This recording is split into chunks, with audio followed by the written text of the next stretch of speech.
Зал кішкентай ғана, 800 адамдық. Билеттің бәрі өтіп кетті. Мұрат айтады, келесі концертті Алматы түнінен бастап, той жүрмен аяқтасақ дейді. Жігіттер көрінбейді ғой. Қуып жетеді.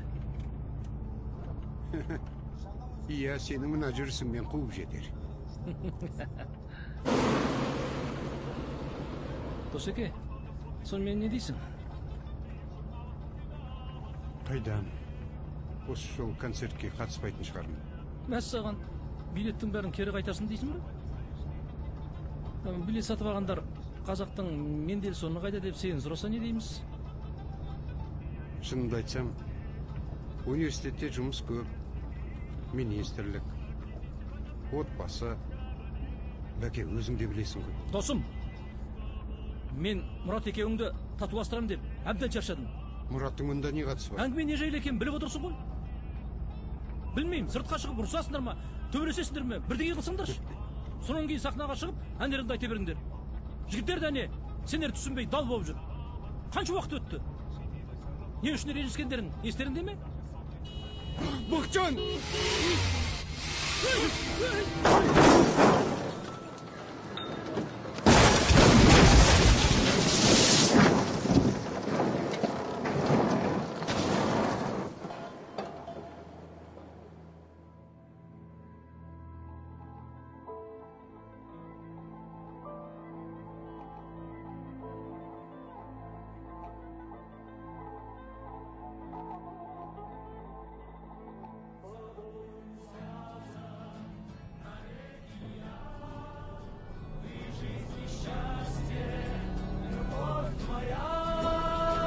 Переулком бродит лето, солнце льется прямо с крыш. Потоки солнечного света, умнее, как ты стоишь. А я иду к тебе навстречу, и я несу к тебе цветы, как единственной на свете королеве красоты. Как единственной на свете королеве красоты.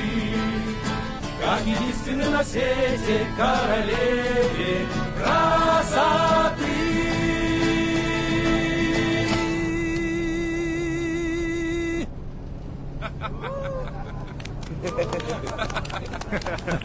А может быть, Битлз? Битлз? Да. Ага. Битлз так Битлз. Дос, поставишь? Товарищ Самбаев, мы уже подъезжаем. Не хотите проинструктировать студентов? А на какой предмет? Как из автобуса выходить, что ли? Если вы не забыли, нас ждет встреча со студентами из братских республик. Иностранцы должны увидеть в нашем отряде будущие инженерные кадры, а не бременских музыкантов. Музыка халықаралық тіл, жолдас комиссар. Это на фестивалях песни и пляски, а на строительных работах дисциплина, профессионализм и трудолюбие — язык общения.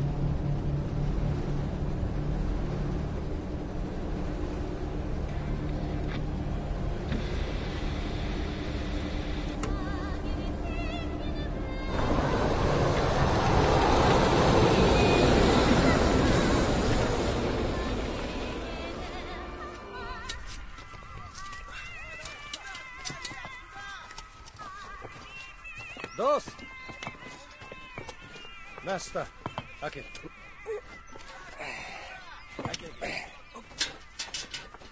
Хамид! Оу, бергенші қазір. Мейір.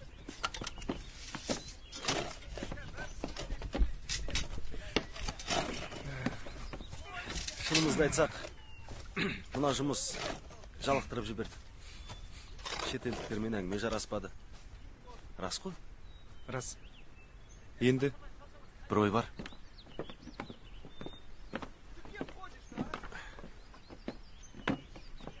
Ауырып қалды ма, жоқ әлде сұрағың келіп тұр ма? Жоға, бұл Битлз. Жолға шықпас бұрын Березканың қасынан сатып алғам. Енді проигрыватель тауып алсақ болды. Жұмыста шетел азаматтарымен әңгіме де жүреді. Өзің ойлаш. Мында Геор, Твист энд Шаут, Естерди. Хамид!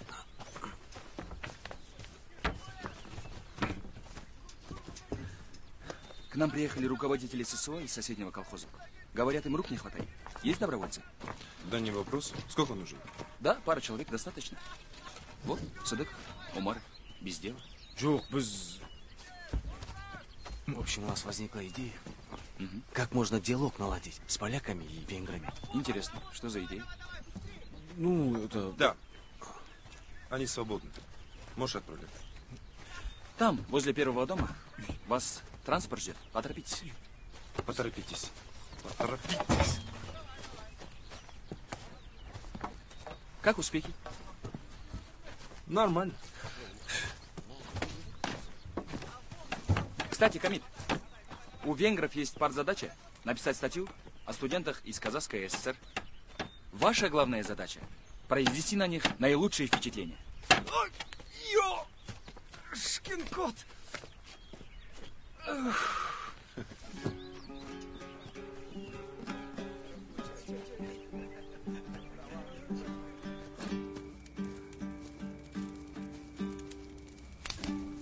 Добрый вечер. Здравствуйте, Мирослав. А вы можете сыграть, пожалуйста? Я? Ну... Да. А что сыграть? Что-нибудь казахское, можно народное. Просим! Просим.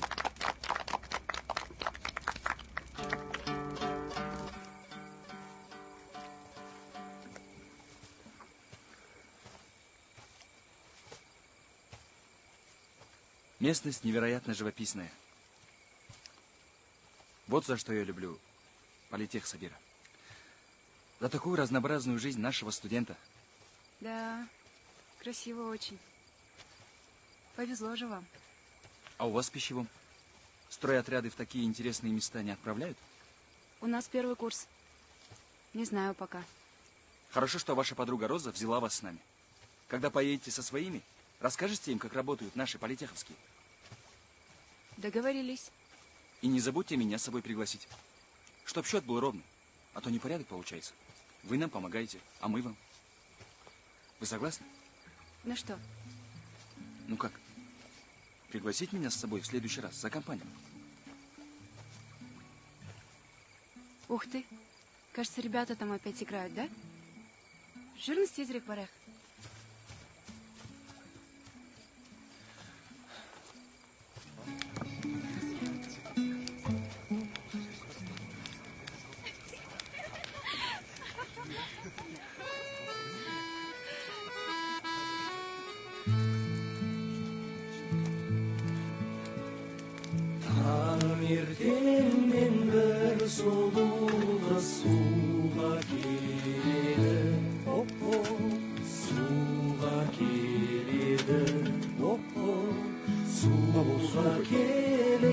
Он не знаю.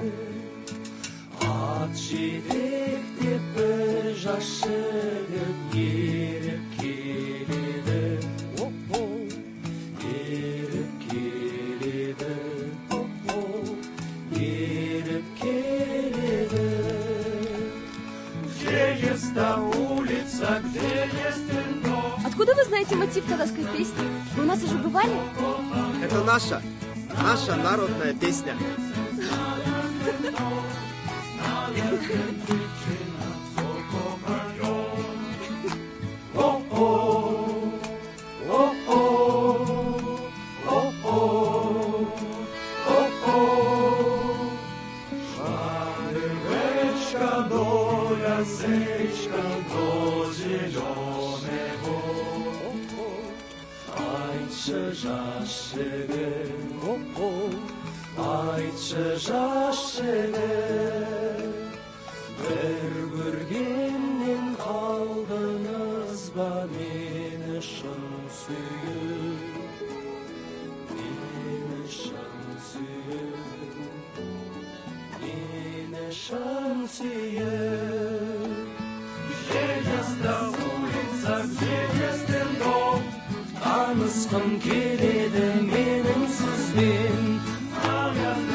Ребят, здесь про нас.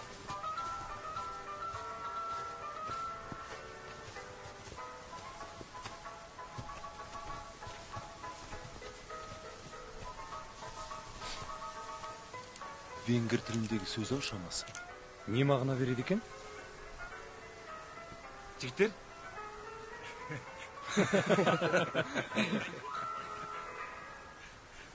Кітапханаға барамыз ба? Кеттік.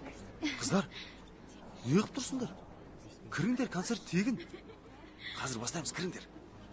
Мына жерге отырыңдар. Құрметті политех студенттері, бүгін сіздер үшін автоматика факультетінің Дос Мұқасан ансамблі өнер көрсетеді. Қарсы алыңыздар.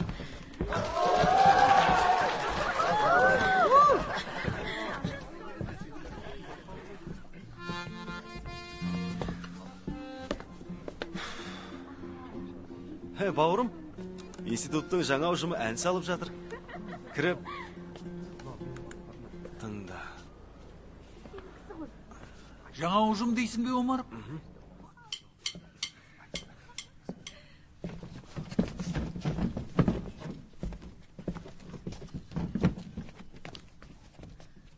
Кедергі келтірген жоқпын ба? Жоқ, оны дегеніңіз, Баян Ракишевич. Сабақ бітті, Баян Ракишевич. Үй тапсырмасын орындап қойдық. Онда неге кешігіп жүрсіңдер? Қайда кешіктік? Техникалық вуздар арасындағы өтетін өнер фестиваліне. Сендерді тізімінен байқамадым. Бізді? Ол қашан болады? Фестиваль бір аптадан кейін өтеді. Бірақ оған қатысу үшін алдымен республикалық байқауды жеңу керек. Сендердің әндерің дайын ба өзі? Біз ол жайлы ойламаппыз, Баян Ракишевич. Біз әлі ондай дәрежеге жетпедік. Онда не істеп жүрсіңдер? Барып автоматикамен айналысыңдар. Содан кейін мынау актовый залды босатыңдар. Анау геологияның бейшілері 8 наурыз дайындаламыз деп кабинет іздеп жүр. Баян Ракишевич, келесі жылы тырысып көрсек бола ма? Тырысып көрсек? Иә, үлгеруге. Нені үлгеруге, Сүлеев? Енді байқауда жеңіске жетіп, Ташкенттегі фестивальге өту үшін. Онда дұрыстап дайындалыңдар.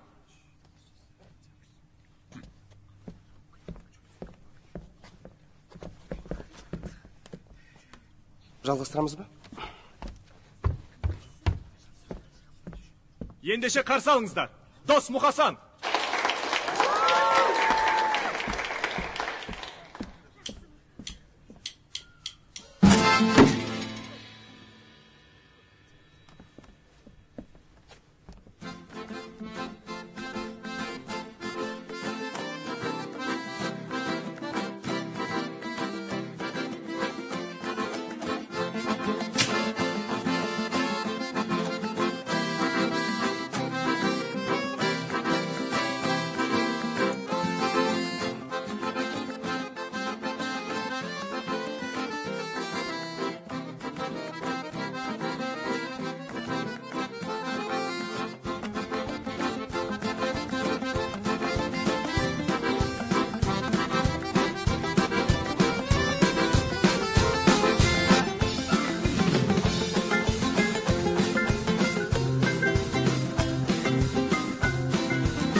жасыл гүлдері алаулаған алатау, манаураған алатау, алаулаған алатау. Шыңыңа көл жетпес, көркіңе сөз жетпес, басыңа қар кетпес, өзіңе тау жетпес. Өмірің гүлді, өмірің жырлы, жадыра жайдарды, бақытты шашқан, даңқыңдар асқан, атыңнан айналды.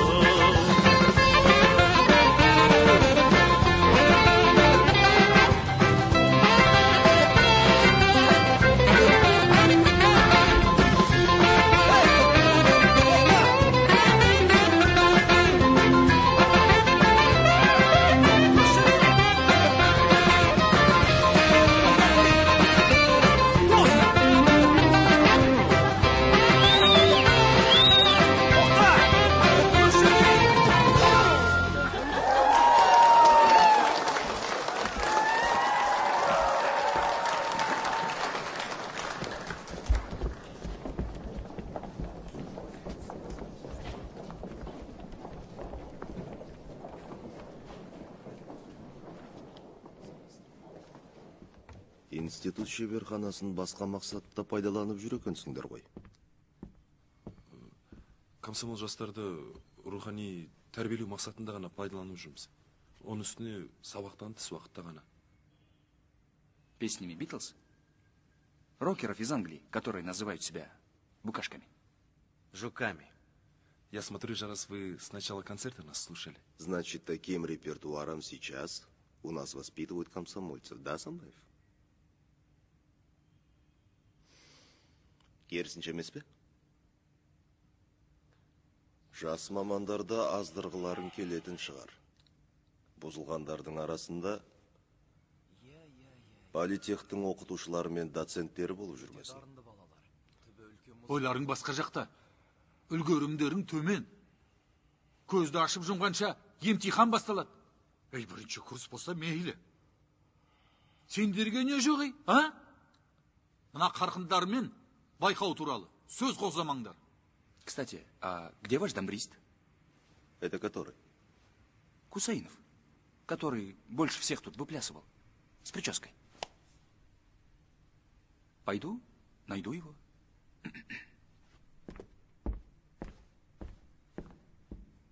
Шындап кірісу керек, жігіттер. Кәсіби түрде. Түзелеміз, Баян Рақышевич. Сәлематсыз ба, Ашим Құрамбаевич. Сәлематсыз ба. Сәлематсыз ба.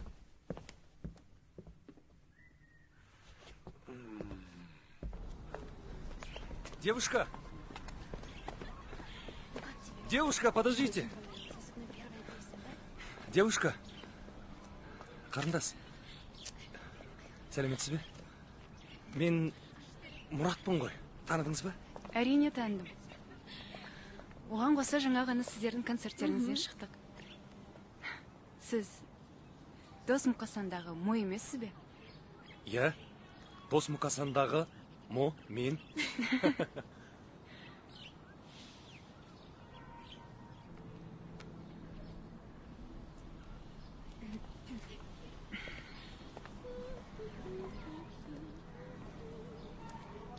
Сізді қайта көргеніме қуаныштымын.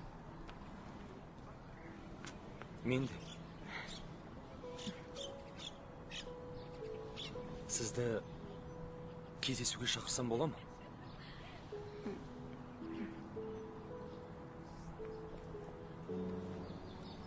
Сен бүгіні түсте Горький паркіне келе аласыз ба?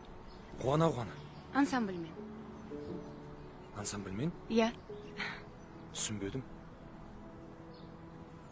Менің курстасымның ағасы сен бүгіндері сол жақта концерт ұйымдастырады. Сіздер де қатыссаңыздар жақсы болар еді. Ол жақта халықта біршама көңілдірек. Олардың көңілдерінен шығасыздар деп ойлаймын. Жігіттермен ақылдасайын. Келуге тырысамыз. Мен сізді күтем. Тағы да көргеніме қуаныштымын. Кездескенше.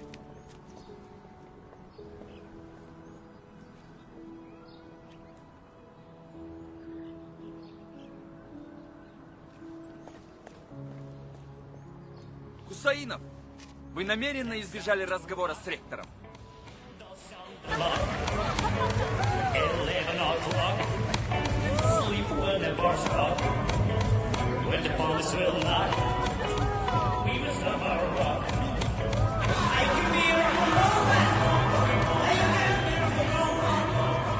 Доцент Маханов ертпегеніміз дұрыс болған екен. Мен барып ұйымдастыру үшін іздеп келейін. Сіздерді өзім шақырамын.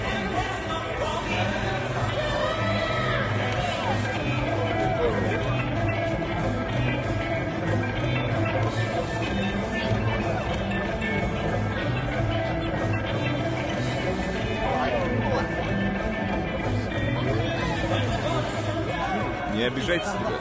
С таким репертуаром не сегодня. А когда? Ну, лет 10 назад, как минимум. А в чем проблема-то? Вы же нас даже не слушали. Иногда увидеть достаточно. Вот под такое сейчас молодежь танцует. Вот такое сейчас в моде. А вы... Ну, вы не такое, понимаете?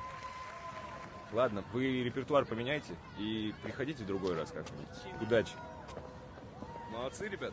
Спасибо. Классно выступили. Спасибо. Сен политехтік емессің бе? Иә. Жақында техвуздар арасында өтетін байқауға қатысқалы жатырмыз. Соған мықты вокал керек. Бізде ән айтуға қалай қарайсың? Ол байқауға мен де қатысам ғой, бірақ оптимистермен бірге. Ол жағы түсінікті ғой, бірақ бұлар политехтік емес қой. Ал бізбен болсаң, кафедрамын есепке алады деп ойлаймын. Жеңсек әрине. Негізі жақсы болар еді, оның үстіне сабақта біраз қиындықтар болып жатқан. Мені тіпті керемет. Сессияға деген жағдайды түзетуге мүмкіндік болады.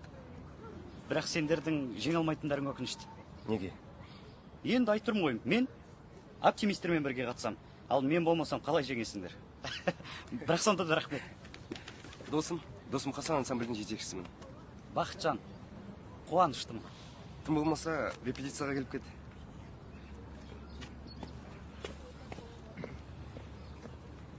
А кто это? Дос Мұқасан. Кажется, колхозники какие-то.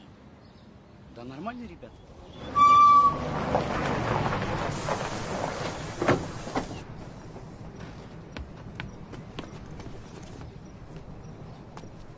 Мұрат, жол бойы үндемейтінді білгенде мен қысқа жолды көрсетер едім.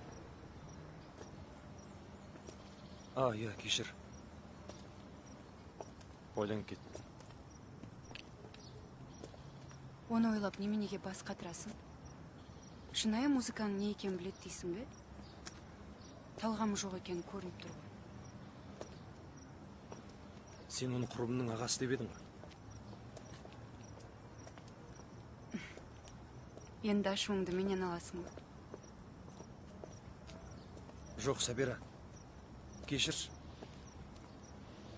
Сәл аздап көңілім түсіп кетті. нағыз рок топтар жиналыпты. Ал біз олардың қасында жай ғана студенттерден құралған ұжымбыз. Неменемізге сеніп бардық десеңші? Однодневки. Ондай топтардың әр ауданда жүзі бар. Ал сендер ансамбльсіңдер. Олар солай паркте қалады. Ал сендерді үлкен сахна күтіп тұр. Шынымен солай ойлайсың ба? Әрине.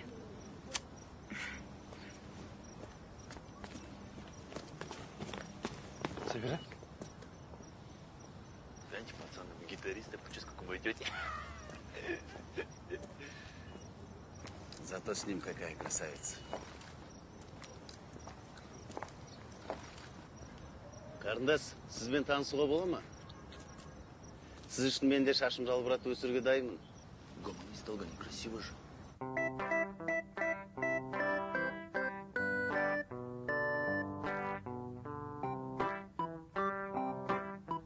Келші, келші, бері мені келші, құдаша. Бір сөз айтам, көңіліңе ұнаса.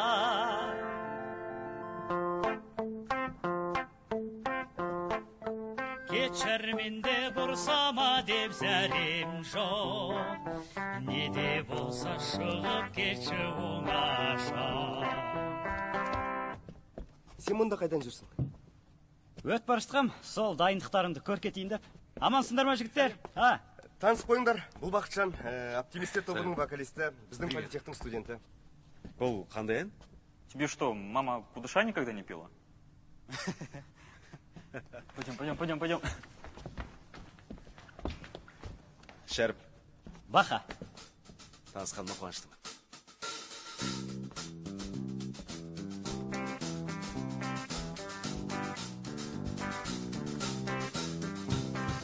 Кешір менде бұрсама деп зәрем жоқ. Не де болса шығып кетші оңаша. Дедім дағы қысып қалдым көзімді, жерге тастап кетеме деп сөзімді. Ел жүреген жас жүректе зәре жоқ. Сабыр ет деп тоқтатамын өзімді. Ел жүреген жас жүректе зәре жоқ. Сабыр ет деп тоқтатамын өзімді. Не болды? Өй, Сабираны шығарып солға бара жатқам. Паркте қалаң жігіттермен. Қасыңда қыз болып бет? Я? Сен кімсің?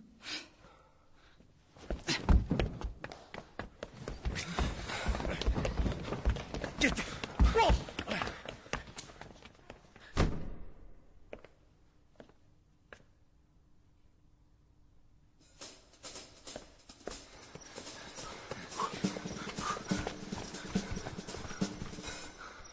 Ты чё?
Келші, келші, бермен келші құдаша, бір сөз айтам көңіліңе ұнаса.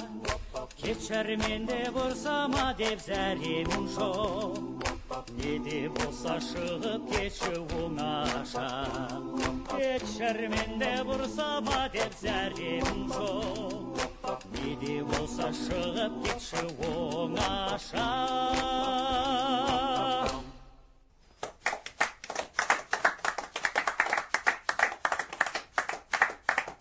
Сен бізді кешір. Біздікі дұрыс болмады. Бірде-бір болды. Классно поете, пацаны. На концерт не забудьте позвать. Жарайды. Бірде-бір. Давайте. Давай. Ал, жақсы. Ал, жігіттер, маған да жүру керек. Дайындықтарыңда болғаныма қуаныштымын. Мен біздің репетиция көңілдетеме десем, сөйтсем, қателесіппін. Жиірек келіп тұрсаңшы, Бақы. Әнді жақсы айтасың, төбелесті де қатырады екенсің. Ай, келе алмаймын ау. Дәл сендер секілді бізді де сол байқау күтіп тұр. Ендеше көмегіңе рахмет. Оптимист.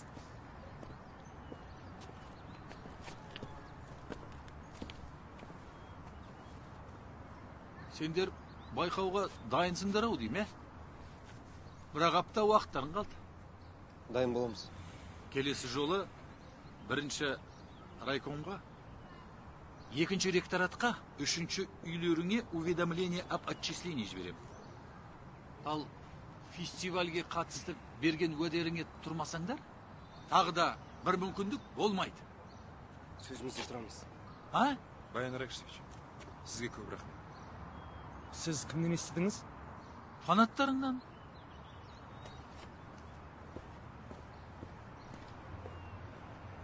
Негізі ән жақсы шықты. Иә, келсем, бірақ орындайтын әнші жоқ. Бастысы аспапта ойнайтын адам бар. Вокалист табу қиын емес. Санек, а что с тобой? Расстроился из-за того, что подраться нормально не дали? Нормально я подрался. А чего грустно тогда? Всю дорогу молчишь. Да. Я еще на репетиции хотел сказать вам. Да, времени не было. В общем... Жігіттер!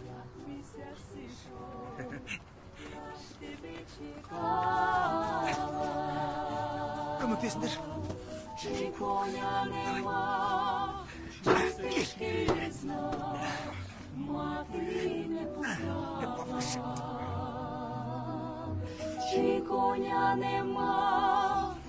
стежки не знав, мати не пускала.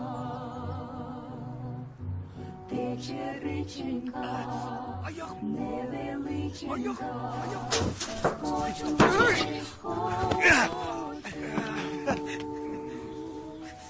Жарақаттанып қалған жоқсыз ба? Мен бе? Мысал үшін сіз. Жарақаттанып қалған сияқты. Курмана, извольте вернуться в класс. В общем, либо я ухожу с факультета, либо перестаю выступать за автоматчиков. Вот такой вот условие. И что ты ему ответил? Ну, ничего пока. А какие тут есть варианты? Да, согласен. У нас отбор на носу, а песня не готова. Твой декан не понимает, что ты сан из Осмукасан? А что ему наш отбор, Мура? Дос, сен неге ол үшін шешім қабылдап тұрсың? Ты же понимаешь, Саня, нам без ударника не то что Ташкент, никакой смотр не пройти. Я понимаю, Мура. Но он ответа от меня на этой неделе ждет. У меня зачет по его предмету под вопросом. Значит, ты все уже решил, да? А нам что делать? Жарайды, бір амалын табамыз.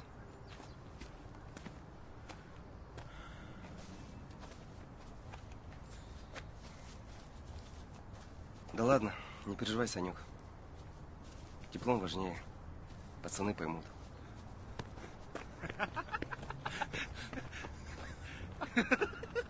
Шәріп қайда? Ғашық болып қалды. Танысудың жолын іздеп кетті.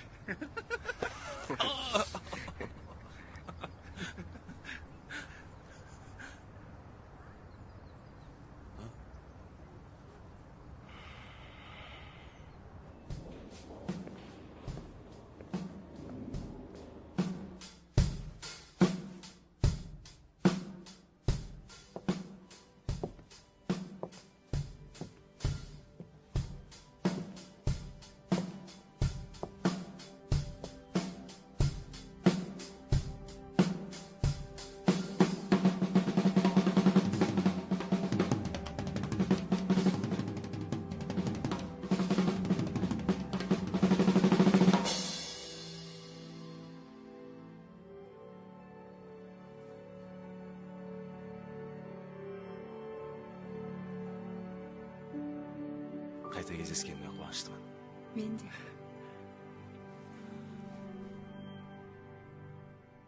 Енді содан бері 2 жыл өтті. Қарап отырсам. Енді кім біледі, жастау болдық па, бала болдық па дегендей. Кете берсем көп. Кешір.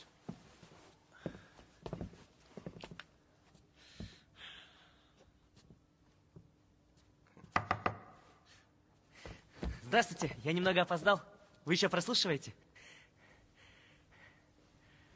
Дисциплина у нас, конечно, на первом месте, но раз пришли, давайте послушаем. Солай ма, жігіттер? Спасибо.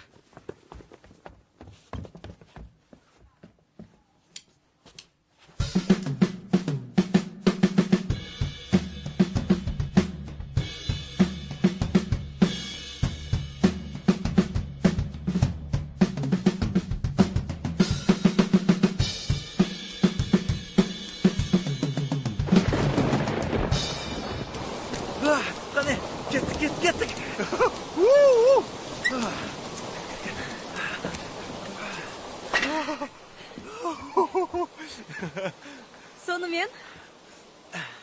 Сонымен, Камил Германияда әскерде жүргенде гитарада ойнаған екен. Міне, осылай қосылдық. Түсінбедім, сонда ол кезде Мейірбек қайда болды? Қалай қайда болды? Енді өзің қараш, Дос Мұқасан, иә? Венгрлер топтың атын ойластырғанда, Мейір қайда? Түсіндім. Ол техникалық себептерге байланысты бұл тізімге кірмей қалған. Бұл негізі бір қызық жағдай. Ал неге сен оның орнын ойнамадың? Мен басқа отрядта болғам. Чехословактармен тұрғын үй салып жатқанбыз. Өкінішті. Есесіне мен қазір Моцкрат, Декуи, жоны и мужи деп айталам. Оның да бір пайдасы тиіп қалар саған.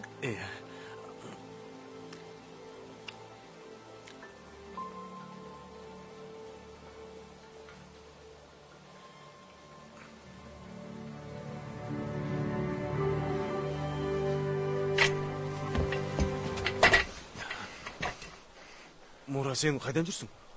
Сәлем. Сәлеметсіз. Мә, ұста. Бұл не?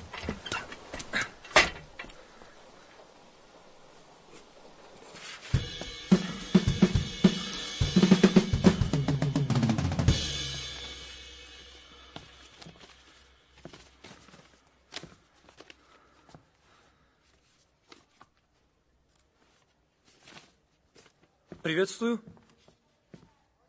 Рад видеть. Я Мура. Очень приятно, Юра. Юра.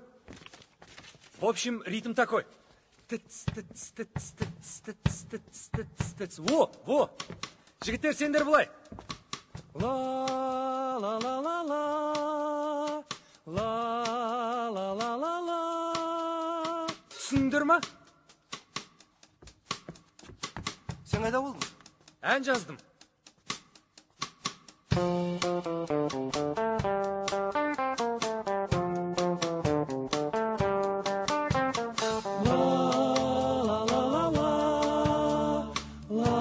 Жарайсыңдар.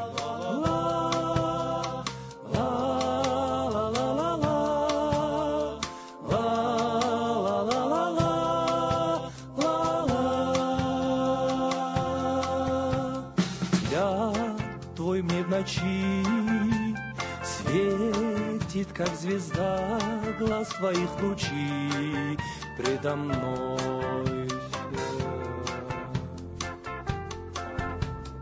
Сердце и судьбу, и любовь свою, все мечты мои, песни и слова, все для тебя. Словно мир забыт, в мыслях только ты, твои глаза, твои слова. Ну, девочка ничего так поет. Пацан так себе. Зажатый, что ли? Да волнуется. Хотя что волноваться? Понятно уже, что выиграет. С чего ты взял? А ты на жюри посмотри.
Ал құтты болсын, жігіттер.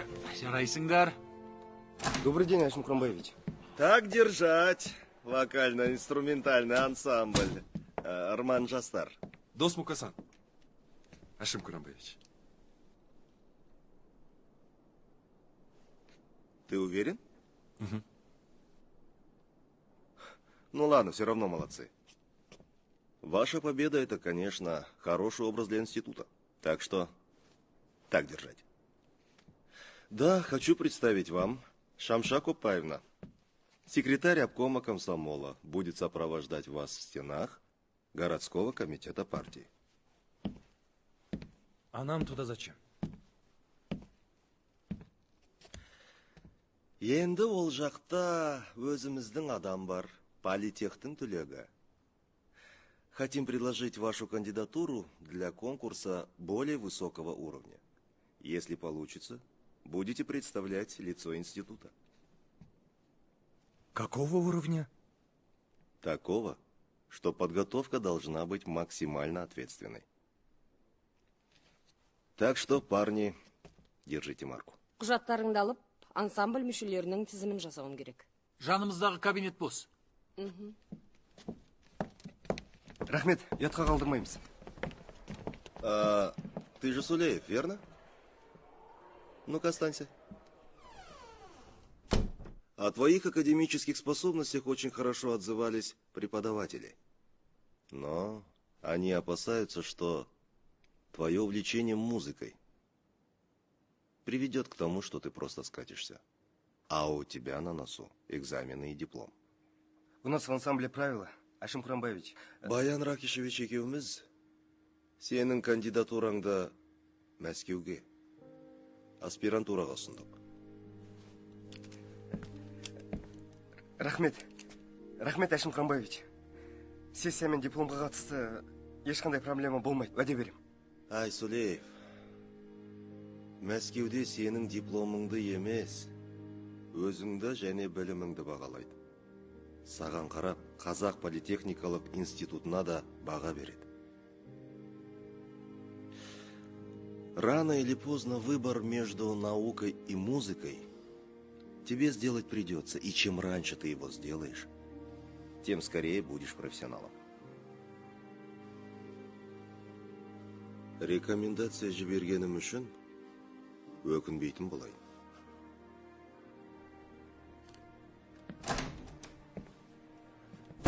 Не деді? Ештеңе. Үндемей тұрдыңдар ма? Оқуларың нашар, бағаларың төмен. Диплом жайлы ойлауларың керек деді. Ансамбль туралы ештеңе демеді ме? Егер оқуды қолға алмасақ, онда ансамбль жайлы ойламай-ақ қойсақ та болады. Дәл солай айтпаған шығар енді. Оны мен айтып тұрмын. О, Джон, Пол. Не болды, көңіл күйлерің жоқ қой? Дос, алдындағы ұсынысың өз күшінде ме? Внимание! 1, 2, 3. Алғаны? Келіңдер. Ал енді достар, Усмадияр аға, бүгінгі мына жігіттердің алған қып-қызыл дипломдары құтты болсын. Енді осы қызыл диплом Ғашықтарға қарап отырып шабыттанып кет. Тілектің орнына осы дұрыс болады.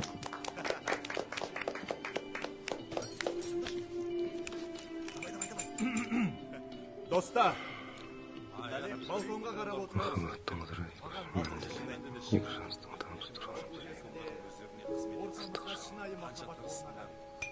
Мұрат, Сабира, келіңіздер. Тост айтатын кез келді.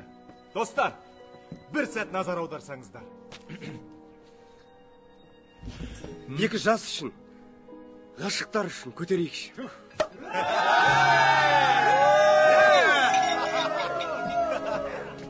Өлең керемет екен, бірақ менде бұдан да жақсы бір идея бар.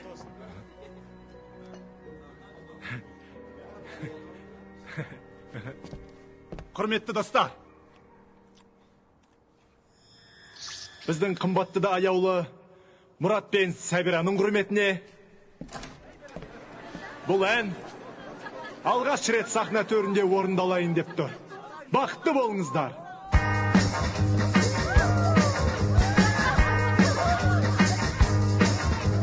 Махаббаттың құдірет күші әлдилеп, екі жастың табыстырған жүрегін, жастық жалын асыл арман ақ ниет, бақыт сыйлап ұсыныпты гүлдерін.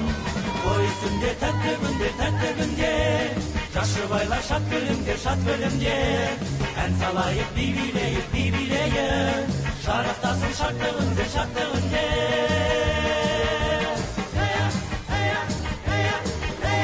Біргаттанып болашаққа өмірге, тіпті бүгін ортамызға отауы, қуаныш пен шаттық орнап көңілге, тойламаққа келді бүгін көп қауым. Той үстінде тәтті күнде, жас жұбайлар шат күлімдер, ән салайық би билейік, шарықтасын шаттығынде.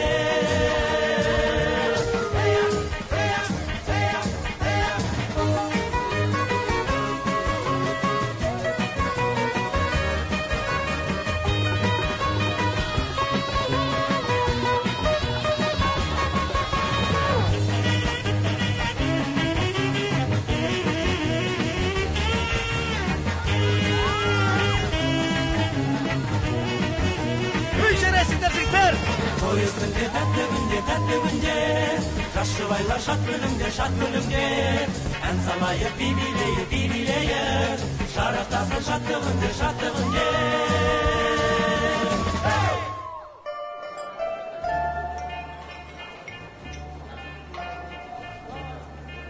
Достарың енді сенсіз қайтер екен, а? Неге менсіз, мама? Бұдан бұлай политехтің түлегісің. Кәсіби инженер болдың. Әкең марқұм тірі болса, осы күнді көріп қуанар еді. Ұлым қызыл дипломмен бітірді. Институтқа жұмыс қалды деп, бүкіл ауылға аузым толып мақтанып жүрмін. Ал музыкалық байқауда, Ташкенттегі фестивальде жеңімпаз атанған туралы айтпайсыз ба? Оны да айтамын. Бірақ мен сені Алматыға үміт артып жібердім. Үмітімді ақтадым. Ал тобым сенсіз де жақсы өнер көрсетеді.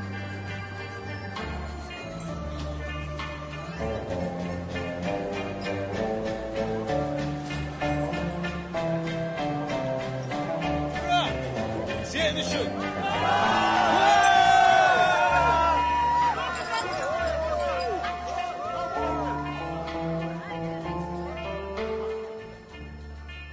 Бұл топ емес, мама.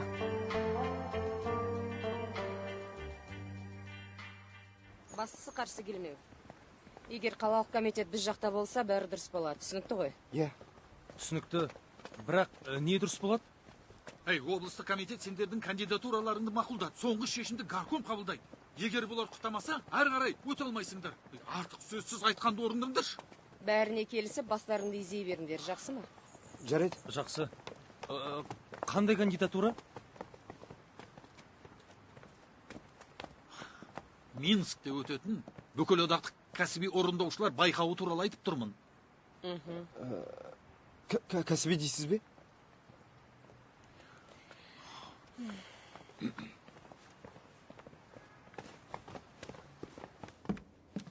Добрый день, Жарас Бахтиярович. Здравствуйте.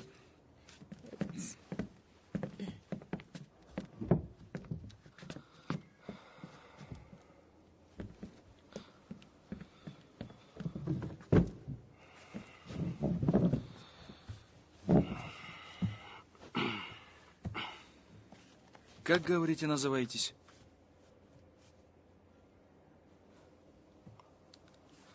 Ребята еще с названием не определились, но есть рабочее название Дос Мукасан. А как переводится? Это первые слоги имен всех участников ансамбля. Как замком по морде. Простите? Аббревиатура, говорю. Как заместитель по морскому делу, типа того. Ну, понятно. Ну, название еще нужно обсудить коллегиально, Жарас Бахтиярович. Обсудите. Не надо от себятины.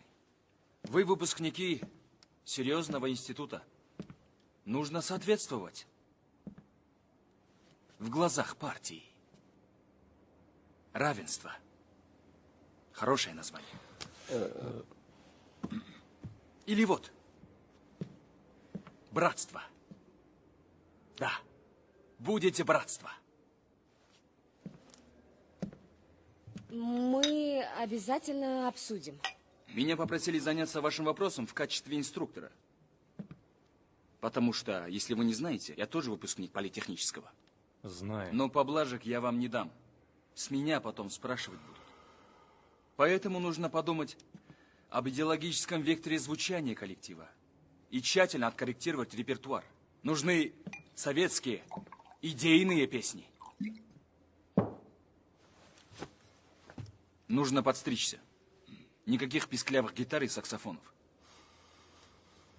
Отрыжка западной масс-культуры. Учтем. Вот как учтете, тогда и приходите.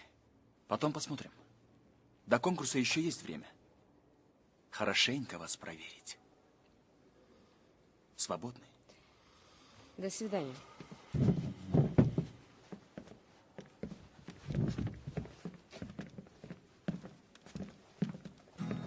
I just wanna live forever. I don't wanna fight forever. No, no. О, смотри. Неплохо поет. Вокально-инструментальный ансамбль «Братство». Не істейміз. Не істейміз. Жұмыс істейміз.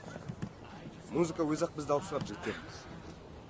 Шәріп, әлгі жолдасың қайда? Қазір келу керек.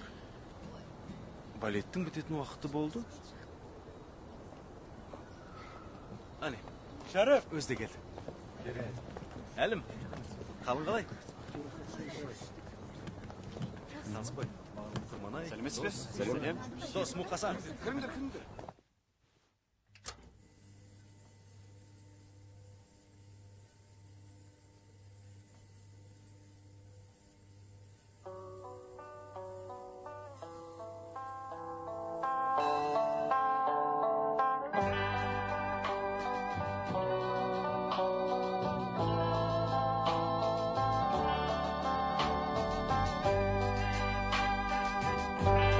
Sağındım seni,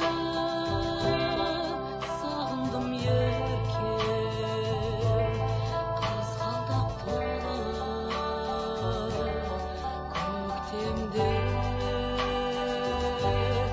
Sağındım yerken, sazı men körken, kamkıldap kazlar ötkende. Sağındım seni, ay Allah'ım, kimsin şımağım, el bulam. Sağındım seni, ay Allah'ım,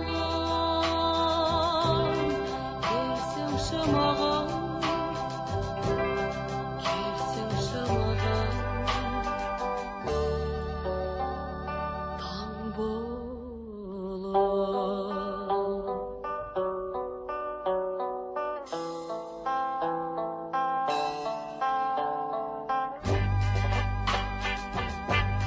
Özledim seni, sarala kızdım. Özledim kızdım kezinde. Sandık aşındı, kara hat gözlü. Aydasın yerken bugünde. Sağındım seni. Ay Allah'ım, ömürдің сұлу.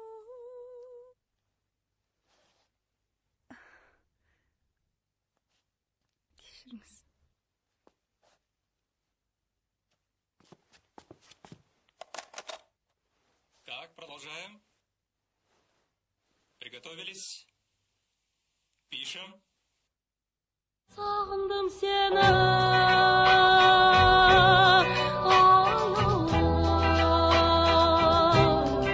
өмірдің сен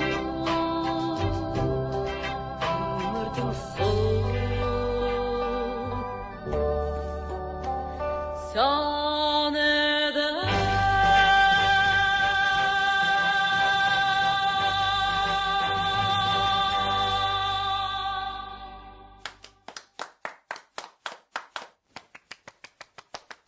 Записано. Комитеттердің бәрі бірден жақында ғана ақшалар білген сияқты. Жақсы ғой.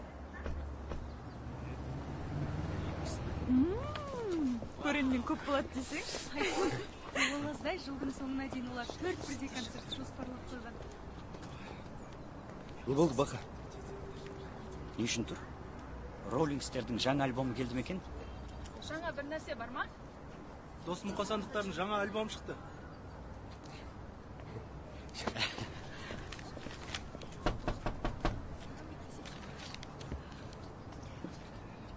Комитет государственной безопасности. Открываем, гражданин.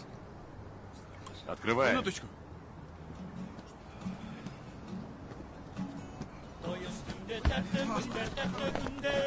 Стой! Шат көліндер. Ән салайық, би-билейік. Жарықтасын шаттығында. А беседа с ними уже проводилась? Их посоветовали из райкома. Да. Где-то с полгода назад я уже высказывал им все свои замечания. Но получается, все мимо ушей, как видите. Ну, пусть райком с ними разбирается тогда. Да, вчера из КГБ на эту музыкальную группу пришел запрос. Так как я их инструктор, этот запрос адресован в горком.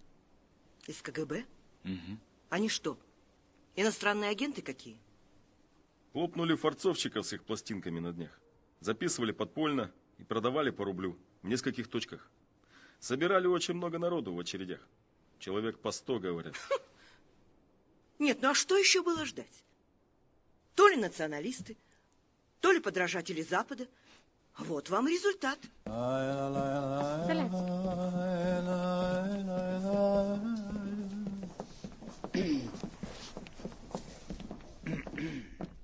Доброе утро, товарищи. Садитесь, садитесь. Что у нас на повестке? Дос Мукасан, Сабит Аманбекович. Ты все про своих казахских Битлз? Таких казахских, что скоро молодежь под их песни на улице начнет выходить. А мне они нравятся. Пусть уж популяризирует наше родное народное творчество. Жарас,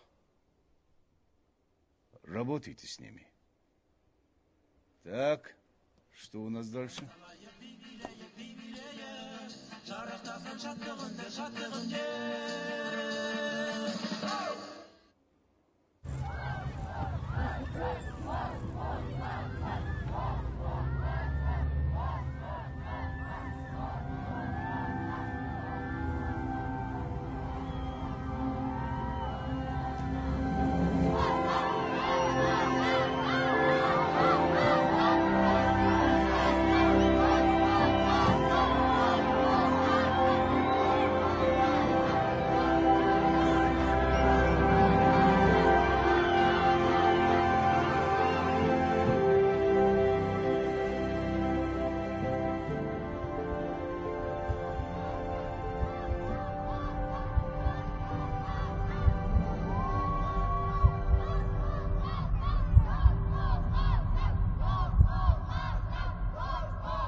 Шамшат Көпбаевна. Біздің жағдайымыз қалай? Жағдайларың мәз емес.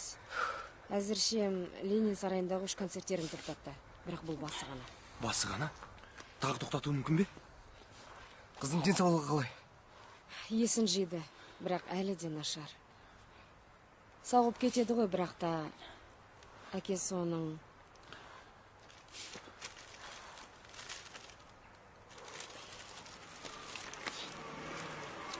Әкесі қатты ашу. Әкесі кім оның?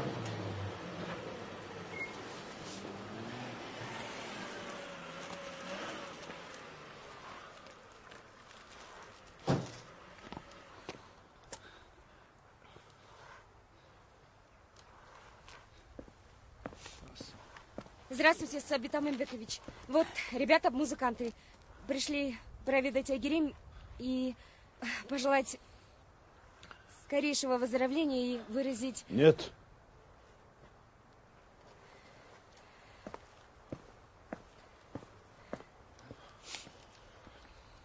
Сонда оның әкесі кім?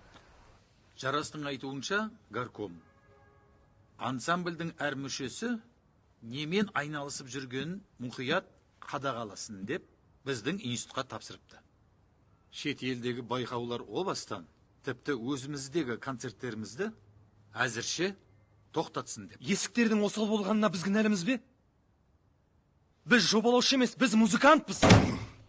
Вы мне тут не музыканты. Вы автоматчики, инженеры. В первую очередь.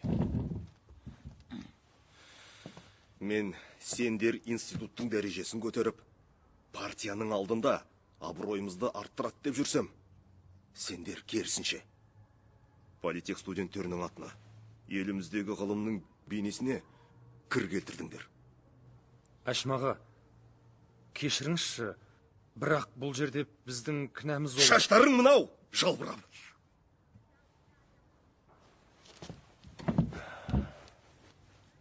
Образдарың мен ансамбльдің атауын сол қалпа өзгертпедіңдер. Репертуар ол, пластинкаларыңда бірде-бір совет әні жоқ. Не ойлап жүрсіңдер? Что, трудно было хотя бы одну советскую песню записать, да?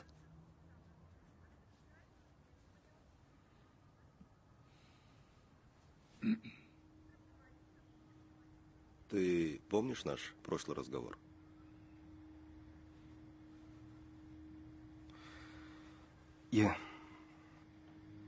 Я боялся пожалеть, что рекомендовал тебя на аспирантуру в Москве. Ну и, похоже, пожалеть все-таки придется. Это приказ о твоем зачислении. Қайда қабылдады?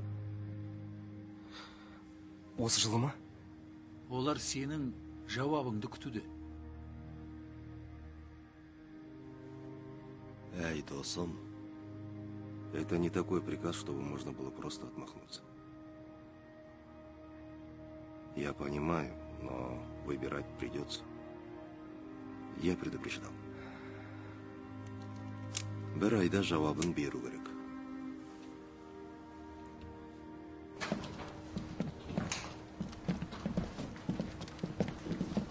Я? Сонымен не дейді? Тым болмаса дайындық жүргізсек, болатын шығар? Е? Дайындаламыз десек, бізге кім кедергі болады? Осы политехтегілер. Бір айдай күте тұрайық.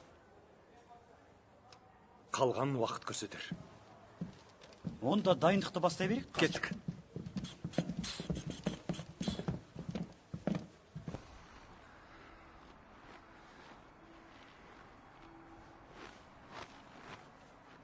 Кім?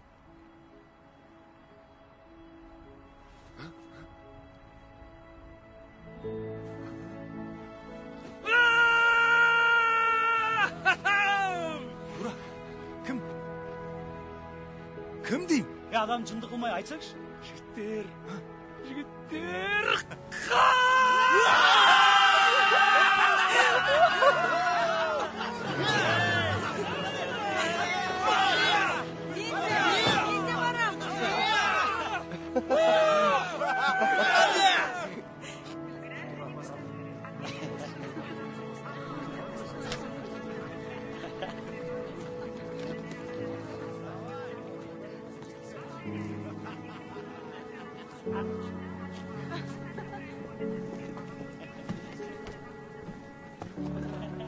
Бәрі бірінен соң бірі қабаттасып, жөн сөйлесіп үлгермеді. Ректор не деді? Түсіністік танытып, келісімін берді. Енді не жоспар? Келесі жылы баратын болдым. Мәскеудегілерге ескертті. Мені күтеміз деді. Бірден өзгереді деп ойлайсың ба? Әрине. Горком қашанға дейін тіс қайрап жүреді дейсің. Ал сенші? Сенің жағдайың не болмақ? Ал мені металл өндіруден кітаптар күтіп тұр.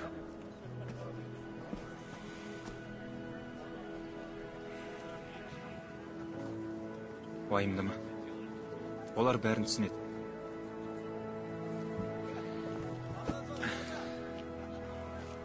Мәскеуге сәлем айт. Жақсы.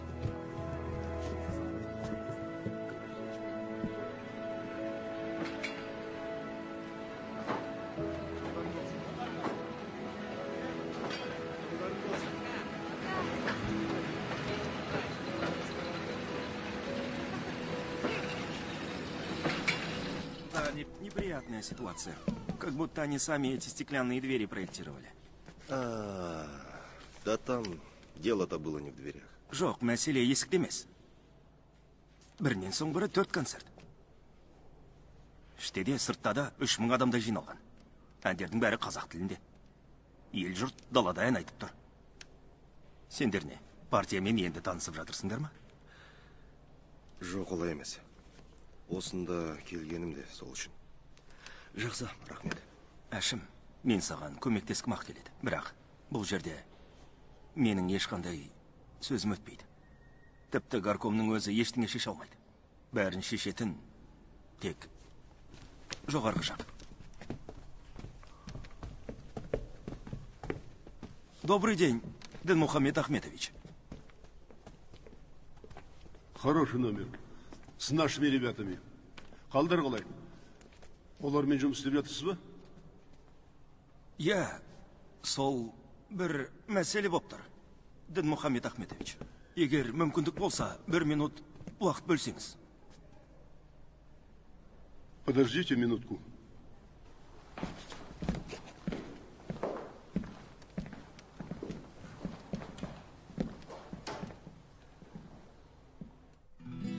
Та-да-да-та-дам, та-ра-та-ра-та. Значит, термех. Пап, это промежуточный, я все исправлю. Қалай исправишь? Брынька я на гитаре даст с утра до вечера. Сулайма, сколько раз можно тебе говорить, что твоя музыка тебя никуда не приведет? Пап, ну... Не меня, пап! Че, я тебя просто так отправил, что ли, в политех? В стране сотни заводов открывается. Производство автоматизируется. Гагарин нам космос открыл, а вам все это мимо! Оправдывайте безалаберность чем, Балам? Музыкой? Пап, я и так уже полгода не репетирую. А откуда тогда вот эти няты? А? Все, хватит. Пока не справишь, слышать ничего не хочу о вашем Досму Хасане. Все ясно?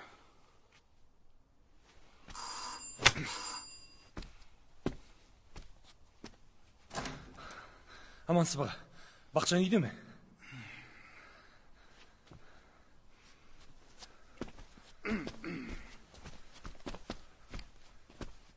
Бізді министрлікке шақырып жатыр екен.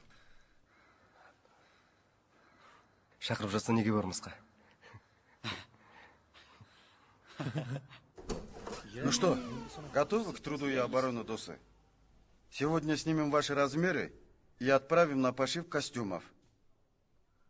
Инструменты и аппаратуру уже отправили к вам в институт. Будете репетировать? В репертуар необходимо добавить кое-что всесоюзное. Коллегиально решили, что «Соловьи России» – идеальный вариант на первый тур.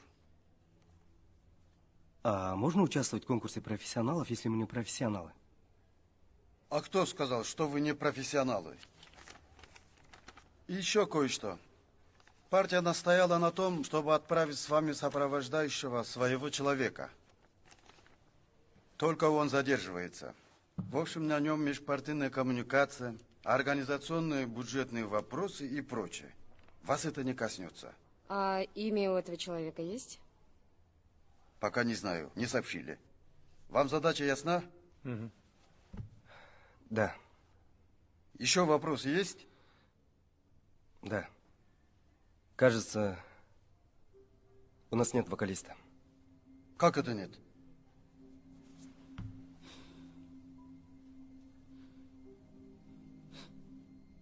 Будет. Консерваторияның вокал бөлімінде жақсы бір досым бар. Ну, выходи.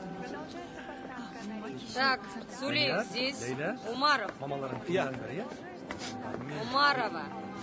Лим. Нарыбаева. Жоғары нотаны уайымдама, тәп-тәуірек тұрсын. Төменгі нотаға келгенде Катяға сәл басымдық берсең, әйтпесе шатасып қалатын. Иә, бірге дайындалып жүргенімізге бір ай болды. Бекер уайымдайсың, бәрі жақсы болады, мистер Құдаша. Хусаинов М. Мен, мындан басымен жауап бересің. Хусаинов Н. Нуртас где? Здесь. Так, ребята, собирайтесь, давайте кеттік. Наш рейс уже давно объявили. Ал, достар, бір тәңір жар болсын. Жеңіспен оралып, рахмет. Бақа, сау бол. Сау бол, Давай, Бақа. я пошел. Жолдарың болсын. Мен сендермен біргемін. Блин.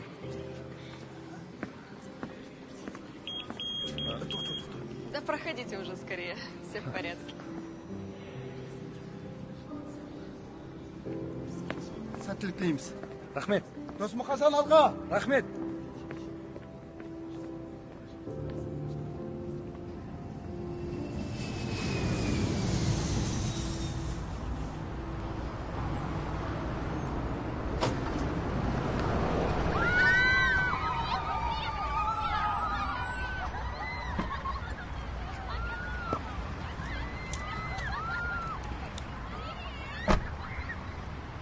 Вия Калинка присутствует? А Вия девчата? Скажите, сколько у вас человек? Кобза приехали? Вия Досмухасан здесь. Так, еще раз как? Вия Досмухасан. Напомните, откуда вы? КЗССР. Так, ну что-то не могу я найти вас в списке. Проверьте, пожалуйста, еще раз. Мы должны быть там. Да не переживайте вы так. У нас тут более 200 участников. А, вот они вы, в конце списка спрятались. Это значит, мы в первом туре последними выступаем? Нет, наоборот. Здесь вы самые первые. Советую хорошенько выспаться. Спасибо. Спасибо. Тася, жир.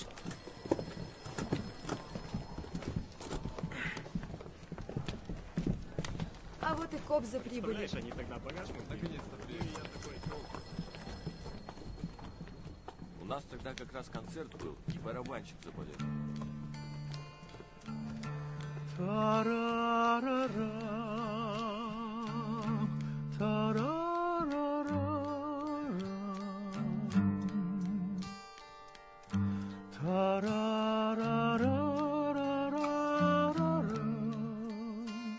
Бұйырғаны болар. Таза ауаға шығып келейік, а? Мен осында қалам. Демалғым кеп тұр. Өзің біл. Кеттік пе? Жүр.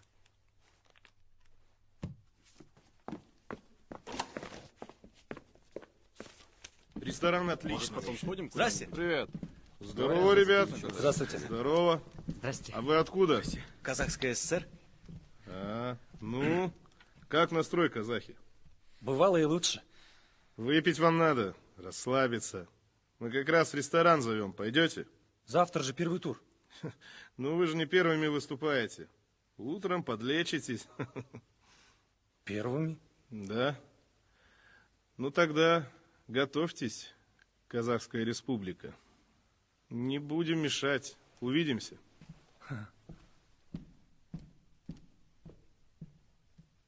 Мыналарың бізді үйірмеден жаңа шыққан балалардай көріп тұр ғой. Что-то пропало желание проветриваться.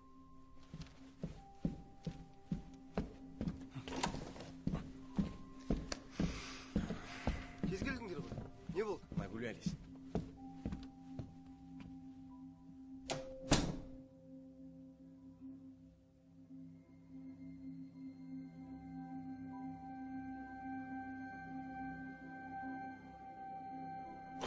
Жігіттер, тездетіңдер. Әлі дайындалып үлгеруіміз керек. Мура, Соловей России. Домбыраны қайтпексің? Бойтұмарым, сәттілік әкеледі. Так, жолдастар, дайынбыз ба? Тездетеміз. Мәдениет сарайы алыс па? 10 минуттай жаяу жүреміз. Сіздер бара беріңіздер, мен кішкене дайындалып алайын. Ол жақта ондай мүмкіндік болмайды. Сендер аспаптарыңды қосам дегенше мен келем. Концерт 10-да, дайында 9:30-да. 9-да болам. Кешікпе.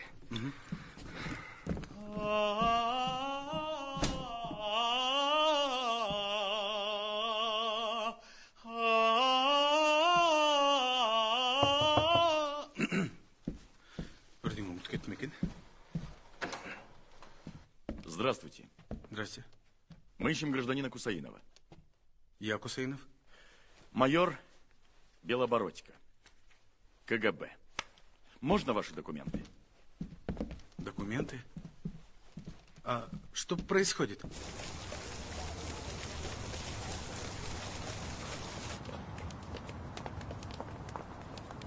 Жарас Бахтиярович? Не ожидала, что горком партии отправит человека такого высокого чина. Сопровождать музыкантов. А вы не знали? Меня ведь понизили. Сразу после вашего концерта во дворце Ленина. Сожалею. Кто-то должен отвечать за последствия своей работы. Коллективу нужно настраивать инструменты, а не выступать первыми. Я знаю. Как настрой? Дос Мукасан.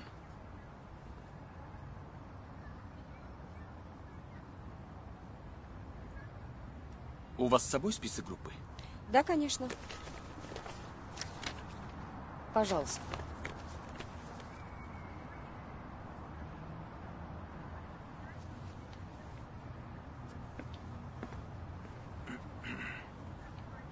Может, мы уже пойдем? У вас что, 2 Кусаинова в ансамбле? Да. А что, не по-советски? Брат ваш? Мы все братья. Мы же братство.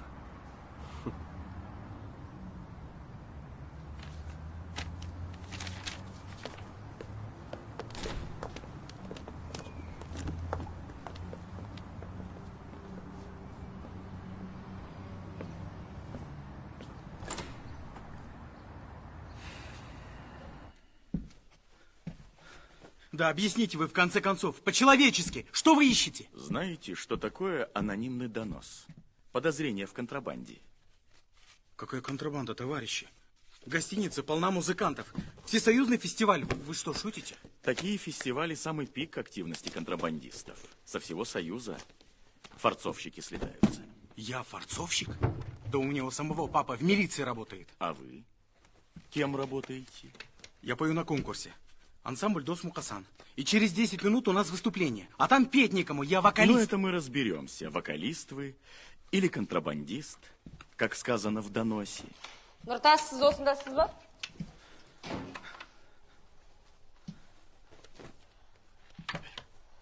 Байқау басталайын деп жатыр. Сіз мұнда не істеп отырсыз? Что происходит? Представьтесь, гражданка. Беркимбаева Шамшак Купаевна, секретарь Алматинского обкома комсомола. На каком основании задерживаете вокалиста нашего ансамбля? Ребрышки, товарищ майор.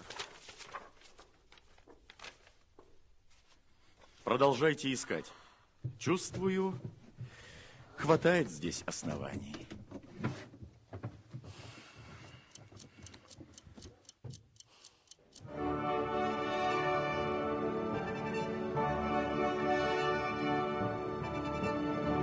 Дорогие гости, уважаемые члены жюри, приветствуем вас на Всесоюзном фестивале профессиональных исполнителей.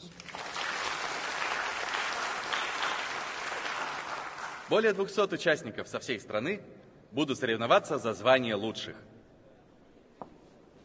Нам нужно начинать. Вокалист сейчас подойдет. За ним уже ушел наш человек. Мы не можем без него начать. Но мы тоже не можем ждать. Ну, может быть, кого-нибудь пропустим вперед? Тоже вам сделает такие перестановки за 3 минуты до начала. 200 участников, ребята, жюри запутается. Что ж теперь нам делать, а? Выступайте без него, либо дисквалификация.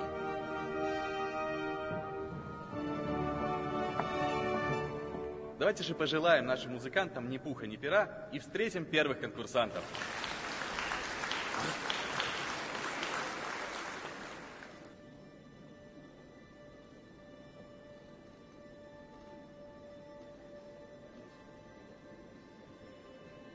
Минуточку.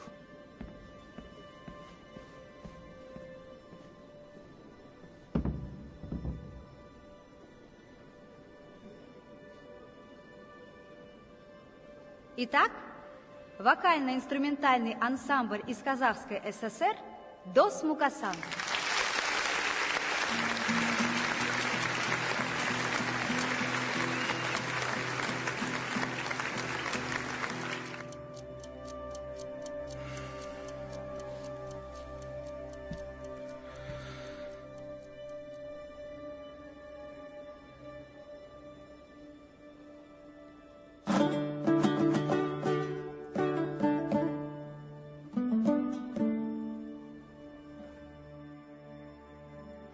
Когда бродил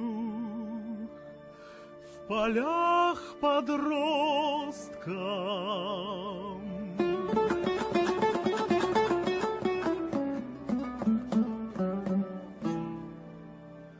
я в свете утренней зари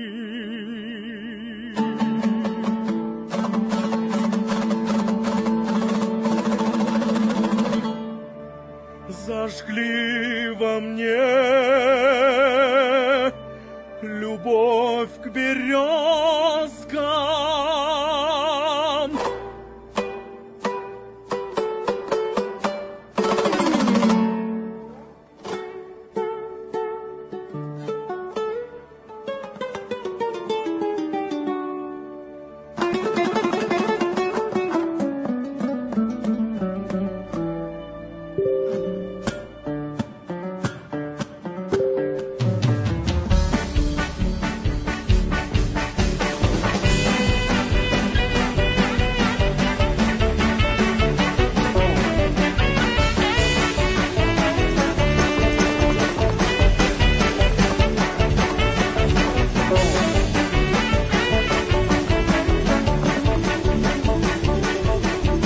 Жайшы жерде жабылып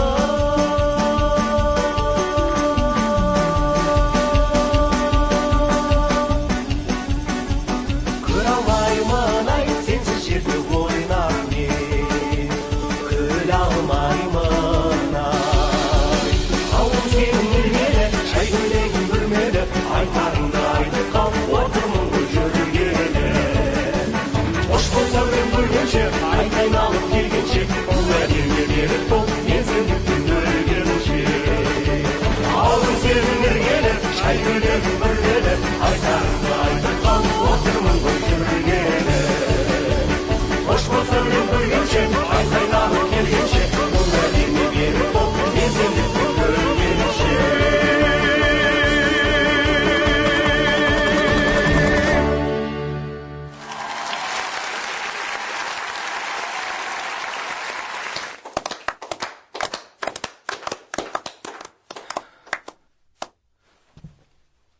Вы можете быть свободны. На всесоюзном конкурсе профессиональных исполнителей советской песни и вокально-инструментальных ансамблей с успехом и в праздничном настроении торжественно завершился первый тур. К сожалению, по результатам голосования жюри конкурс покидают следующие коллективы.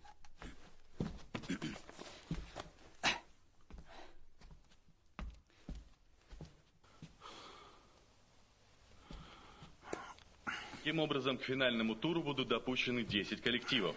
Среди них вокально-инструментальный ансамбль «Песняры», Белорусская ССР, «Виа девчата», «Виа москвичи», Виа Калинка, Российская СФСР, Виа Дос-Мукасан, Казахская ССР, Виа Кольца, Украинская ССР.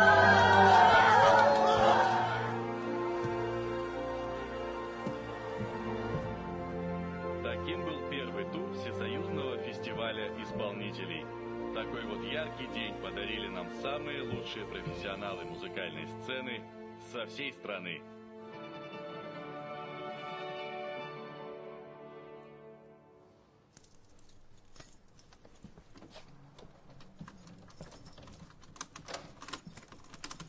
Интересный получился тур.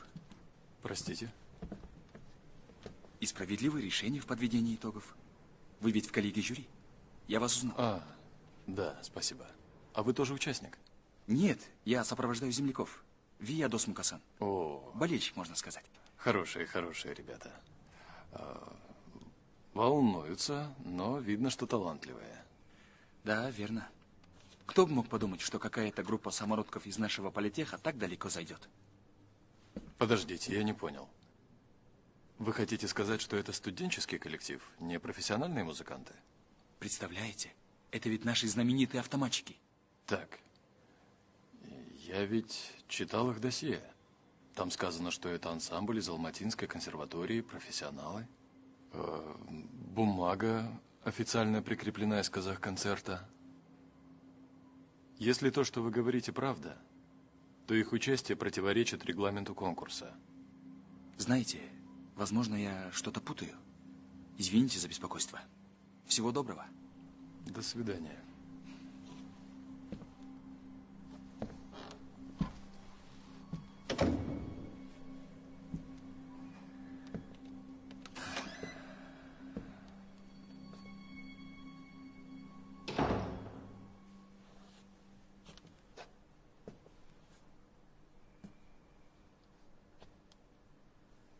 Сулеев?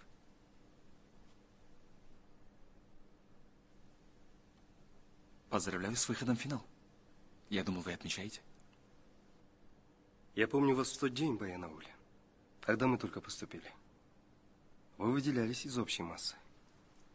Единственный, кто не поет со всеми. Не улыбается, не веселится. Всегда поражался таким, как вы. Каким? Серьезным? Зрелым, ответственным? Скучным. А я таким, как вы, Сулеев. Кого природа наделила особым складом ума.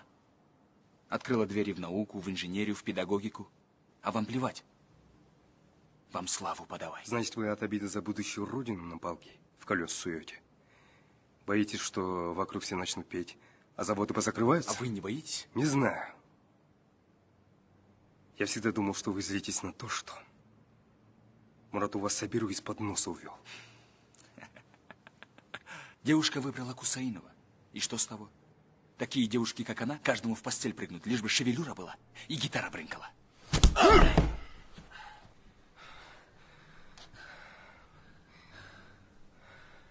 Сен кім тұрғаныңды білесің бе? Кімде екен емес. Не үшін екені маңызды. Қазылар алқасы сендерді байқаудан өткізуге болмайтын бәрібір түсінеді. Осыдан кейін партия сені жөніңе жібереді деп ойлама. Аспирантураны мүлдем ұмытысы мөлек. Сосын не болды? Сосын не болушы еді? Олар сенің ребрышкаларыңды тауып алды, ребрышкаларыңды. Сен олардың мұнда неге әкелдің? Әркімнің өз бойтымары бар. Ендеше сол бойтымарыңды неге бөлмеде қалдырдың? Оны кім жеткізіп жүр екен десеңізші? Оқып болдың ба, студент? Өмір бойы оқып тоса алмайтын шығарсың. Пиво будешь? Ну, давай. Айтпақшы, Досеке, біз жартылай финалға өткендердің тізімін қарап шықтық. 3-ші орын алуға мүмкіндік бар сияқты.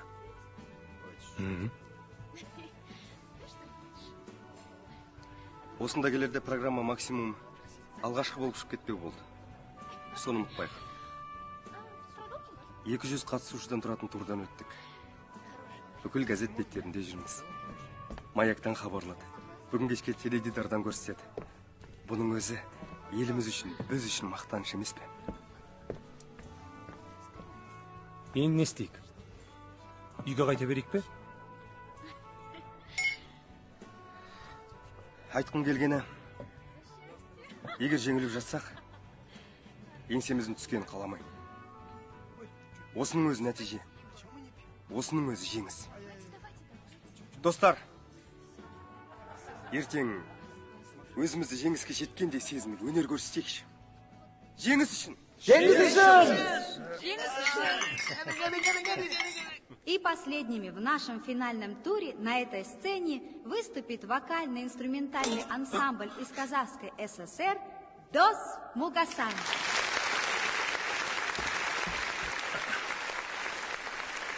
А пока ребята готовятся и собираются духом, хочу напомнить, что победители сегодняшнего тура получат путевку на Всемирный фестиваль молодежи и студентов в городе Берлин. Итак, встречаем... Извините, Александра Николаевна, это не профессиональные музыканты, это студенты.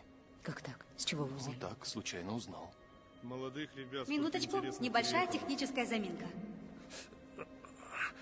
Я попросил у знакомых из Алма-Атинской консерватории выяснить это. Только что туда перезвонили. Они никогда там не числились.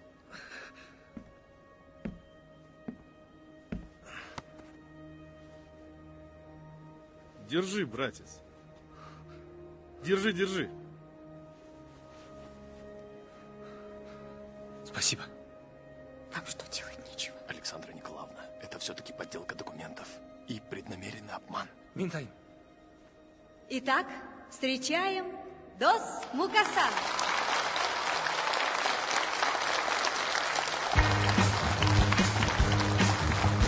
Махаббатым құдіретті шәлгене, екі жастың табыстырған жүрегі, жастық жалына сулар манақ неге, бақыт сыйлағы сұмытты гүлдерін, той үстінде тәтті күнде, шашып айла шат күлімдер, ән салайық билейік, шарықтасын шаттығынде.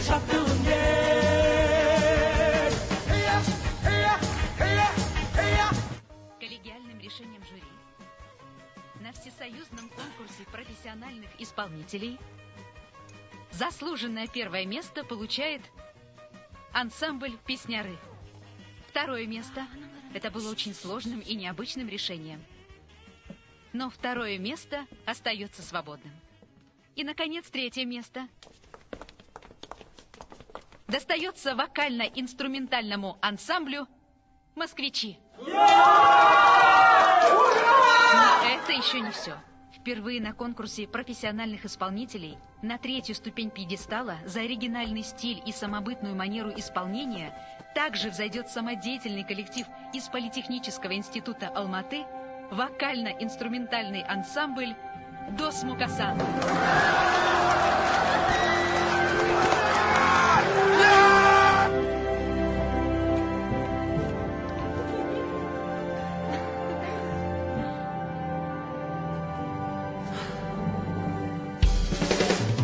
Бірге аттанып болашаққа өмірге, тіпті бүгін ортамызға оталым, қуаныш пен шаттық орнап көңілге, ойламаққа келді бүгін көп қауым.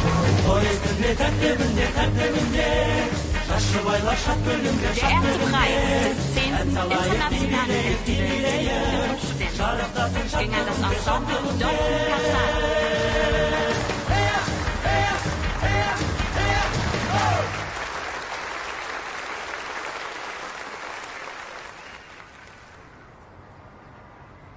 Қазақ концертке қош келдіңдер.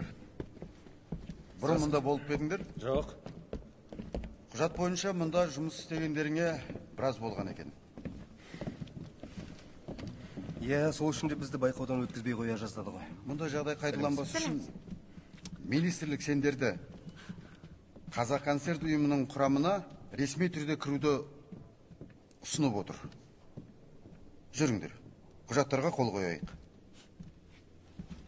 Кешіріңіз. Біз ойлануымыз керек. Ойланған нес? Дос? Енді кәсіби орындаушылардың қатарына кірмес бұрын ансамбльдің басқа да қатысушылармен ақылдасуымыз керек. Біз баяғыдан солардың қатарындамыз. Бұның не? 7 жыл болды ғой сахнада жүргенімізге. Иә, 7 жыл бойы біз маңызды мәселелерді бірге шешіп келдік. Ал мұнда қазір үшеуміз ғана. Дос, арамыздан біреу қарсы болады деп ойлайсың ба? Есің дұрыс па өзі? Өзара сөйлесулерің керек сияқты. Бір шешімге келгеннен кейін айтарсыңдар.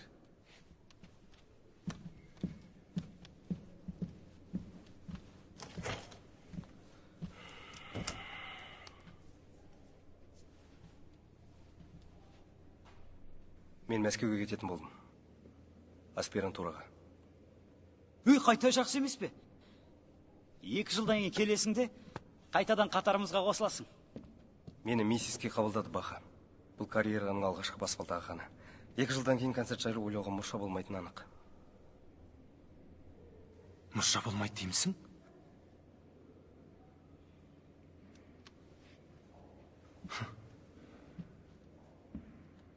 Сонда сен бұл туралы қашан айтпақшы едің? Бүгін дайындықта.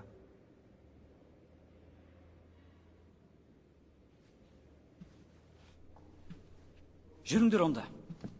Со жаққа барып сөйлесейік. Мені қабылдаған өзің де естідің ғой? Сонда мені ұсыныстан бас тартады деп ойладың ба? Мейір мен Қамитпен бірге кетпегеннен кейін, Минск пен Берлинді бағындырып, Лениндік сыйлықты жеңіп алғаннан кейін сені бұл ұсыныстан бас тартады деп ойладым. Қателестің. Мен тек уақытында баруға дайын болмадым. Білімімді шыңдауым керек болды. Сонда сен бұл шешімді қашан қабылдадың? Минскке бармай тұрып.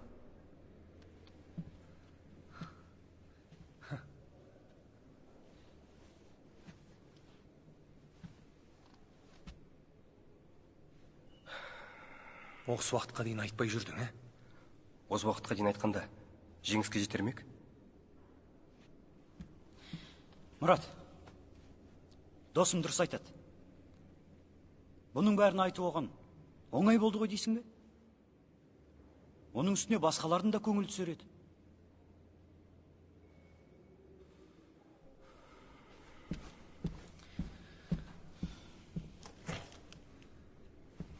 Жексенбек Еркінбекович, сізді бола ма? Аға, біз шынымен де балалармен ақылдасуымыз қажет. Түсінем, жігіттер. Бұл оңай шешіле салатын мәселе емес, маңызды қадам. Бұлай болсын. Сендер өзара келісіп бір шешімге келе жатарсыңдар. Бірақ бұл мәселені гастрольдік сапардан кейін талқыласақ. Қандай гастроль? Сендерге ешкім ештеңе айтпады ма? Жоқ. Мыңдаған адам сендерді күтіп алуға барады. Сонда гастроль туралы айту ешкімнің ойына келмеген бе? Ертең республика бойынша тур басталады. Бір шама билеттер сатылып кетті. Жігіттерге ескертіп үлгерсек дұрыс болар еді.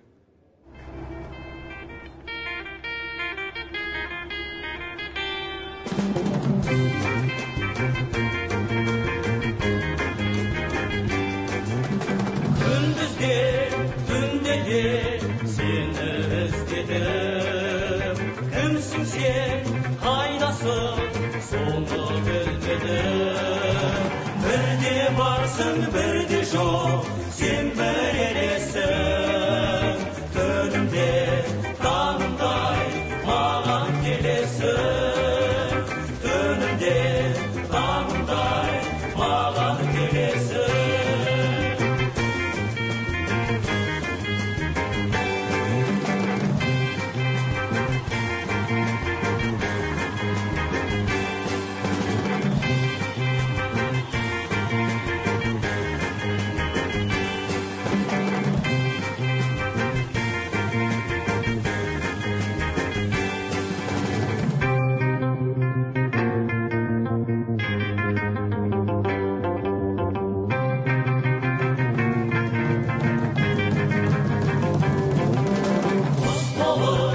Uçalsan tabar memeli. Sende can men üçün çok bol elinde. Sen izledim dağda, sen izledim kalada. Yoksun sen kaydasın, жүрсің sen kayda. Yoksun sen kaydasın, жүрсің sen kayda.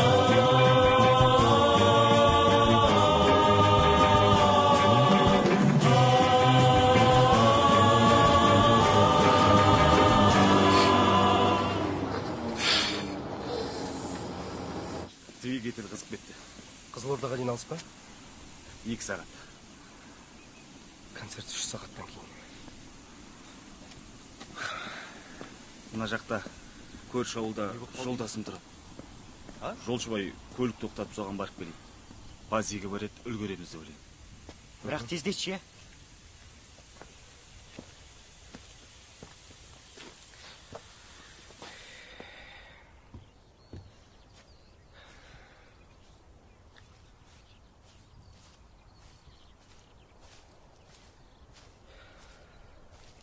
Тоңасың, Мұрат.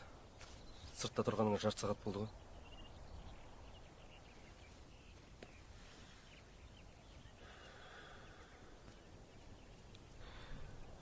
Концерттің басталғанына 2 сағат болды. Қап.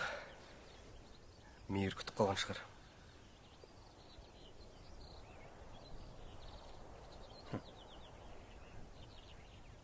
Сонда сен Мейірді ғана ойымдап тұрсың ба?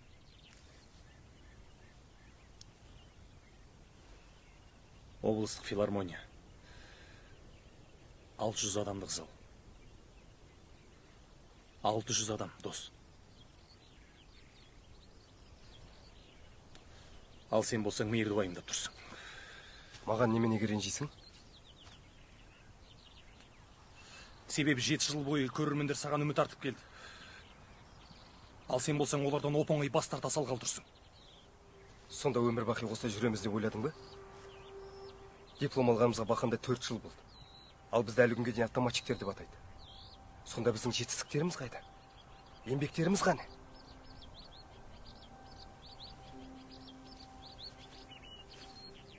Лениндік премия лауреаттарының еңбегі зая кетпеуші болма. Немене? Нотаны жетеріне жеткізіп үйренбедің де. Өзіңді музыкантпын деп айтуға ұялмайсың ба? Музыкант деген сен үшін тек қана нота ма? Иә. Математик дегеніміз ол сандар. Физик дегеніміз ол формулалар. Инженер дегеніміз ол сызба.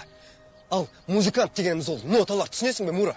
Ноталар. Музыкант дегеніміз халықтың сүйіспеншілігі. Егер сен білсең, алдымыздағы 600 адам менің сөзімді растайды. Мына автобустың ішінде сондай тағы 6 адам бар. Олар өздерінің соңғы концертін беруге келе жатқанын қайдан білсін? Мына сенің кесіріңнен. Болат балқытушы сымақ. Соңғы?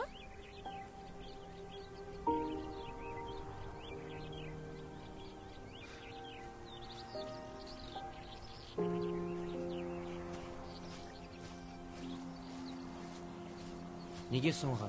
Ал сосын не болады? Мен үшін соңғы десе де болады. Ал сендерді достар алда жаңа байқаулар, пластинкалар, бүкіл әлем бойынша тур, үлкен жеңістер күтіп тұр. Ол кезде сен қайда боласың? Мен Мәскеуге аспирантураға түстім.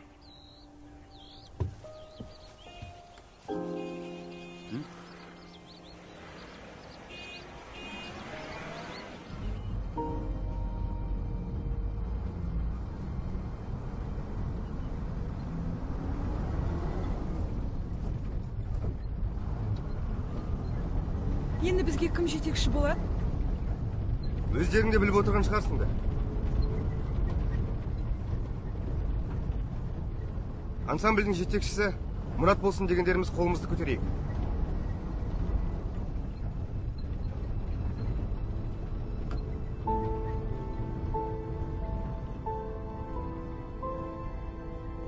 Онда бір ауызда келістік.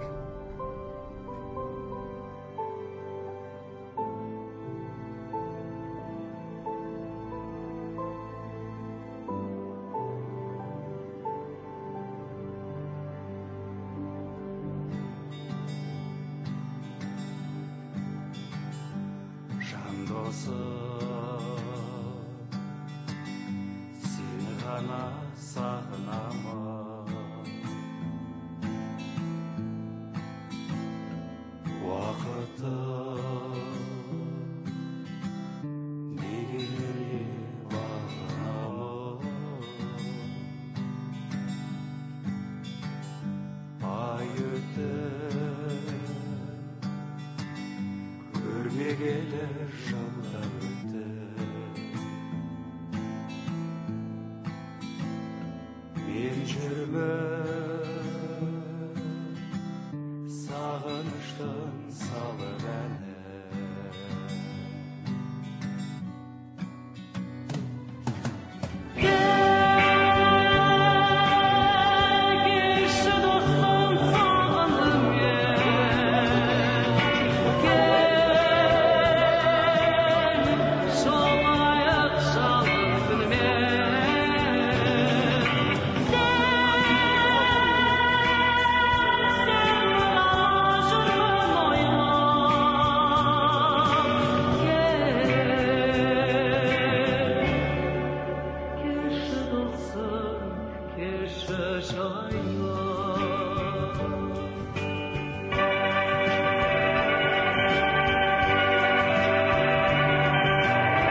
Бақытжан қалай?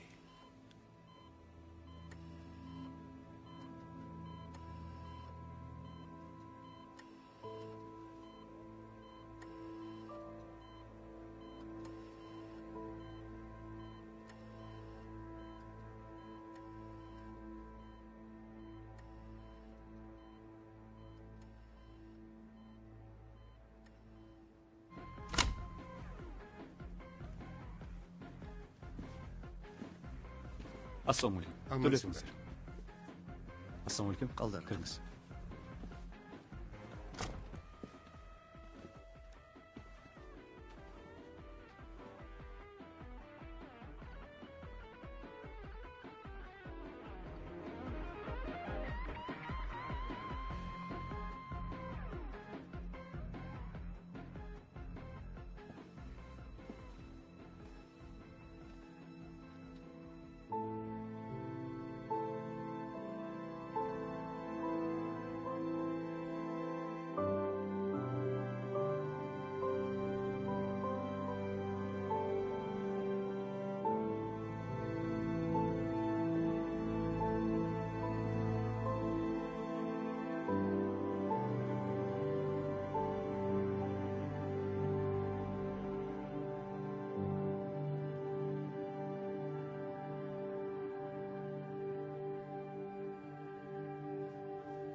Мейір, қалай сендерге? Көңілді, маған ұнады. Соңғы бөлікте соло гитара темптен 2 рет шығып кетті.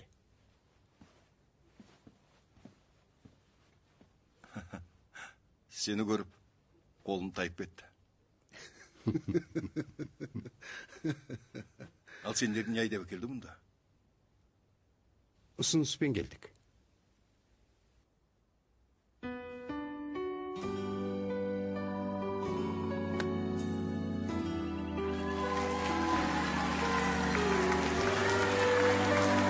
Атаңызға айналған вокалды аспапты ансамбль Дос Мұқасан. Жұлдыздар жерге жақында байланып қалған секілді ат-қатар өскен татуға ойланып қалған секілді.